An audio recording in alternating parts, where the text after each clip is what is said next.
I'm always fascinated by the story of the Bolivian national team. One, because I was lucky to go there, and I would say to anyone listening, Bolivia is one of the wonders of the world to me. You know, the natural wonders that I saw there are incomparable to anywhere else in the world.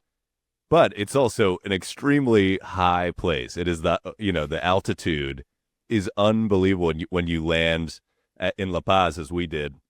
That's at 11,500 feet Yeah. around. Did you And feel it then, like right away? oof, Like right? Yeah. yes, yeah. And immediately, we got a guide. Once we started trekking through the wilderness, we had somebody to drive us.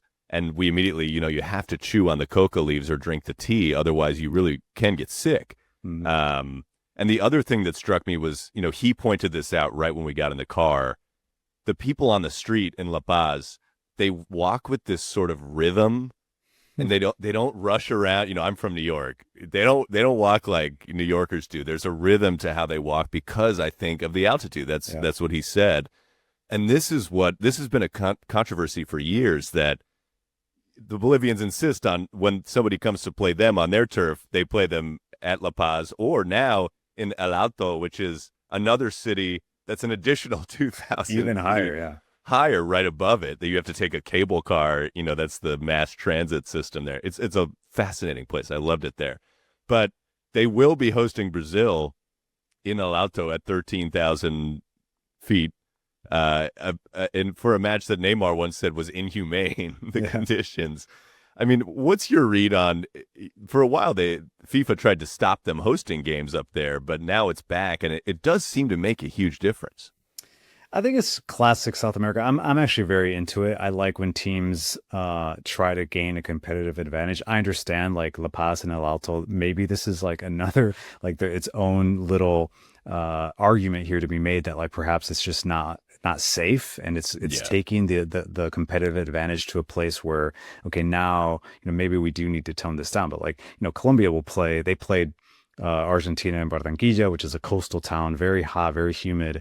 And that game in September, they purposely scheduled it for 3:30 p.m., which is the hottest part of the day. And I was there, and I will tell you, it's not like a summer heat. It's hard to explain. You feel like you're just being microwaved the yeah, entire time. It's just like steamy and sweaty, and you can't escape it. And both teams suffer. I mean, I remember a taxi driver when I arrived said, "We're a European-based team. This our mm, guys suffer too when they have to play here." And so, but in the end, every team seeks that little bit of advantage. And maybe Argentina will say, "Well, we don't need that," but like because they're Argentina, or Brazil will say, well, we can play. We travel the country. We'll play anywhere. We're Brazil. But the other teams in South America need that edge. And Bolivia has always had it. Colombia lost in El Alto recently in the qualifying, and that game was crazy. The ball flies in that yeah, thin air, and the goals that are scored by the Bolivians are always like freaking golazos because yeah, they know how to play. They know where to hit it. They know how that ball is going to behave. The crowd is on you. They know that you're under pressure. They know you're suffering and you're struggling to breathe. And so all those things play into it. And, some people may say it's unfair. Neymar saying it's inhumane. He's not the first player to say that. But it is what it is. And until FIFA stamps it down or says you can't play in Alto anymore, they'll say, okay, we'll just go back to La Paz, which is not that fun of a place to visit either. So an interesting match because Bolivia, obviously, mathematically, perhaps not out of it for that playoff spot, but they're going to Colombia and then hosting Brazil. Feels like a bit of a tough stretch for them. yeah. I mean, for perspective, for the Americans listening, the mile high city of Denver is less than half as high as La Paz, and then with El Alto, you're getting towards three times as high. I mean, it's like two and a half times the altitude.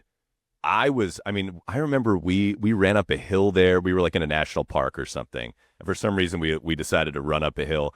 It was the most exhausting experience of my life, and we probably ran 20, 30 feet, but it really does Just burn your imagine lungs. playing like a game. It's like I can't imagine. Bogota is pretty high. Like the first time I went to Bogota and stayed like more than just a night, as a layover and I stay a few days. Like I felt it. Like you get altitude sickness, you feel lightheaded, you feel dizzy, and then you get over it. I can't imagine playing in that way, and it'll be interesting to see what Carlo Ancelotti does. Does he, heavily rotate the side? Does he depend on players that may have a little bit more experience playing in South America? How does he approach it? Brazil certainly not in trouble anymore in terms of qualifying. But this is an interesting test for Carlo Ancelotti. This is like what you signed up for when you come to South America. You'd make that trip to Bolivia and see if you can win a game there.